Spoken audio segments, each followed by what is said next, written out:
Bienvenue dans cette nouvelle édition du 12-15. Au sommaire de l'actualité, le président égyptien Abdel Fattah al-Sisi a été réélu pour un second mandat avec 97,08% des voix, ce qui représente près de 22 millions de voix.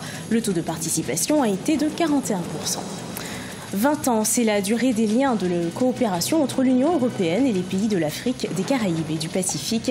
Le Conseil exécutif de l'Union africaine a déclaré dans un communiqué vouloir renégocier un nouvel accord de coopération valant après 2020. Et puis au Cameroun, la récente visite d'État en Chine du président Paul Biya a permis au pays de décrocher des financements de plus de 400 milliards de francs CFA. Le continent est en deuil. Mama Winnie s'en est allée. L'ex-femme de Nelson Mandela est décédée à l'âge de 81 ans ce lundi 2 avril des suites d'une maladie. De nombreux hommages lui sont rendus à Soweto, en Afrique du Sud. Pour l'Union africaine, Winnie Mandela a sacrifié sa vie pour la liberté en Afrique du Sud et les femmes du monde entier. Le président nigérian Muhammadu Buhari a lui salué une femme à la détermination, la ténacité et la persévérance exceptionnelles. En Égypte, selon les résultats officiels de l'élection présidentielle, le président sortant, Abdel Fattah al-Sisi, est réélu avec 97,08% des voix. Une victoire attendue. La commission électorale a annoncé une participation de 41%. Prochaine étape pour le chef de l'État, relever les défis de la stabilité sécuritaire et du redressement économique. Solène Duplessis. Sans surprise, c'est le président Abdel Fattah al-Sisi qui a été réélu pour un second mandat de 4 ans, avec 97,08% des voix. Son concurrent, Moussa Mostafa Moussa, a quant à lui rassemblé 2,92% des voix. Le taux de participation, seul véritable enjeu de la présidentielle, reste néanmoins particulièrement faible. Sur les 60 millions d'Égyptiens inscrits sur les listes électorales, ils ont été seulement 41% à avoir voté. Aujourd'hui, l'autorité nationale des élections est ici pour annoncer le résultat final de l'élection présidentielle égyptienne de 2018. Cette présidentielle a été remportée par Abdel Fattah al-Sisi. Avec près de 22 millions des voix obtenues sur les 24 millions d'électeurs recensés, le président prouve ainsi qu'il dispose du soutien d'une grande partie de la population égyptienne. Abdel Fattah al-Sisi est cependant confronté à plusieurs défis majeurs, à savoir la stabilité sécuritaire et le redressement économique. C'est le résultat que tout le peuple égyptien soutiendra. J'espère juste que le président Sisi soulagera le fardeau déjà ordinaire. J'espère que le président Abdel Fattah al-Sisi continuera à travailler dans la même direction et que tout le peuple égyptien le soutiendra. Et j'espère aussi qu'il accordera plus d'attention à l'éducation, aux services médicaux et aux retraités, car notre vie quotidienne est très difficile. En 2014, Abdel Fattah al-Sisi avait été élu avec 96,9% des voix après la destitution par l'armée du président islamiste Mohamed Morsi. Le second mandat de 4 ans d'Abdel Fattah al-Sisi pourrait bien être le dernier, le nombre de mandats présidentiels étant limité à 2 par la constitution égyptienne. L'Union africaine souhaite renforcer sa coopération avec l'Union européenne. L'UA envisage de renégocier son partenariat avec l'Union européenne après 2020, date qui signera la fin de l'accord de Cotonou. La semaine dernière, le Conseil exécutif de l'Union africaine a déclaré dans un communiqué vouloir négocier un nouvel accord de coopération. Adidiatou Badawi. L'Union africaine veut revenir sur la table des négociations avec l'Union européenne et redéfinir leur partenariat après 2020. C'est la teneur du communiqué du Conseil exécutif de l'Union africaine publié la semaine dernière.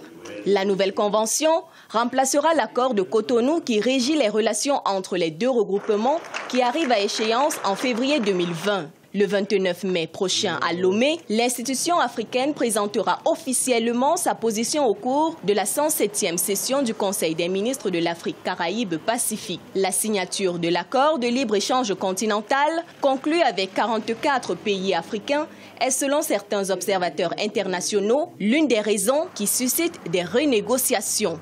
En négociant directement, il y aura lieu qu'au regard des évolutions du monde, l'Afrique soit en mesure de s'assumer par rapport aux défis de l'heure, d'une part, et d'autre part, lorsqu'un pays africain ou l'Afrique aimerait négocier avec le Caraïbe ou le Pacifique, il ne sera plus question de passer par l'Union européenne et que l'Afrique pourra traiter directement avec le Pacifique et le Caraïbe. L'Union africaine entend définir cette relation de coopération avec l'Union européenne en intégrant de nouvelles orientations qui s'étalent sur 7 piliers, parmi lesquels une économie inclusive, la sécurité, les TIC, l'environnement et la gestion des ressources naturelles. Des points essentiels qui vont sans doute réaffirmer l'interdépendance des États africains vis-à-vis de l'Europe. Les États africains ont donné déjà un signal fort qui tient à se développer, à s'autodéterminer. Et je crois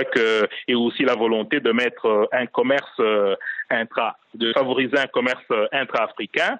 Et cela démontre la volonté de chefs d'État qui tiennent à matérialiser la détermination et même la volonté de peuple africain à ce jour. Le Caraïbes. Voilà un peu les quelques avantages qui pourront être tirés de la nouvelle négociation et qui permettraient à l'Afrique non seulement de s'émanciper, mais aussi d'être un partenaire, un acteur responsable dans les échanges avec l'Europe et tirer de dividendes économiques. 20 ans, c'est la durée des liens de coopération entre l'Union européenne et les pays de l'Afrique, des Caraïbes et du Pacifique. Par ce nouvel accord, l'Afrique souhaite avoir un dialogue politique moderne, un respect mutuel et une responsabilité partagée avec l'Europe. D'ici mai 2018, l'Union africaine mettra sur pied un comité de négociation qui prêtera main forte à sa commission pour élaborer des stratégies de négociation du dit accord.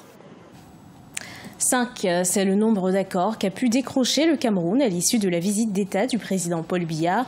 Le chef de l'État camerounais a pu obtenir de l'Empire du Milieu un don de 400 milliards de francs CFA. Ce don est réparti sur 3 ans avec une première tranche de 334 milliards de francs CFA pour l'année 2018. Les précisions de Viviane Baoken.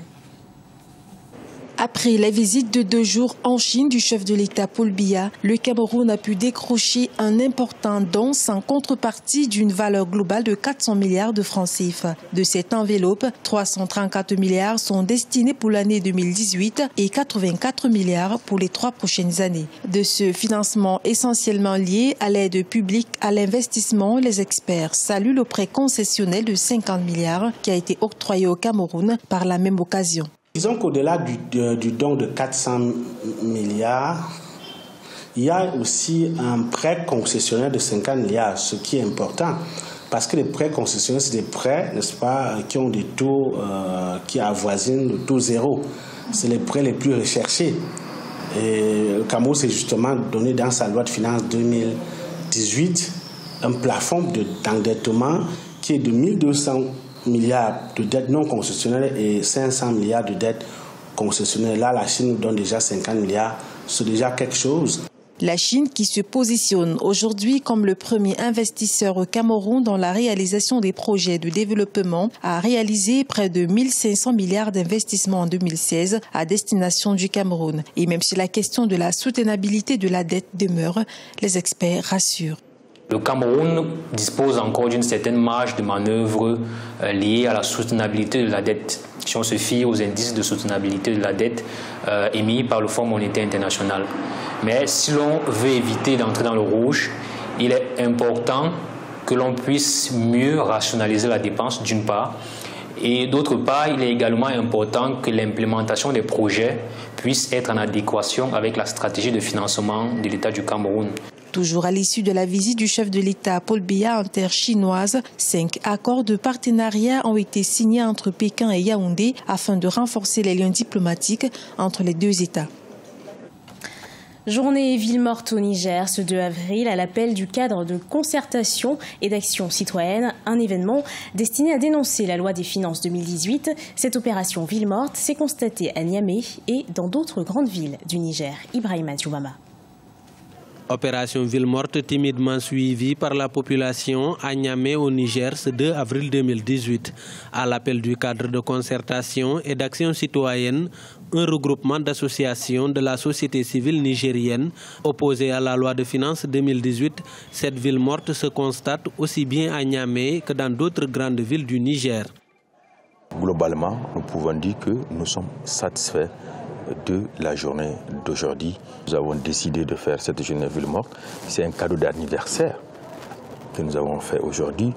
Le jour de son anniversaire, toute la population est restée à la maison. Les commerçants, les taximans, les travailleurs du secteur public, du secteur privé, tout le monde est resté chez lui. C'est une réponse pour lui dire que, Monsieur le Président, nous ne sommes pas d'accord, nous ne sommes pas contents avec votre gouvernance. La loi de finances 2018 est récusée par l'opposition et une partie de la société civile a été adoptée en novembre 2017. Accusant les contestataires de cette loi de vouloir déstabiliser le pays, le gouvernement n'entend pas revenir sur sa décision. Si l'opération a été faiblement suivie dans certains quartiers de Niamey, elle a été un succès, notamment au Grand Marché, principal centre commercial de la capitale où les boutiques sont restées fermées. Vous avez vu vous-même, vous avez constaté que vraiment toutes les boutiques sont fermées. Il y a des commerçants qui ont payé à peu près 24 000 l'année passée, dont on les a amenés jusqu'à 80 à 100 000. Vous voyez la différence entre la patente de 2016, 2017 et 2018.